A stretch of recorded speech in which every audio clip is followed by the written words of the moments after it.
evening, sir. This is my reflection video about chapter 2, Unpacking the Self. Human sexual behavior is a complex and multifaceted topic. It encompasses a wide range of activities, including physical, intimacy, emotional connection, and reproduction processes.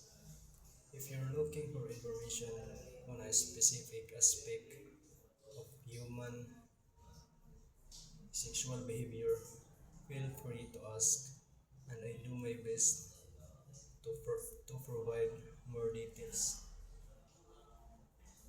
Human sexual behavior is influenced by biological, psychological, social, and cultural factors, making it a diverse and complex aspect of human experience. Thank you, sir.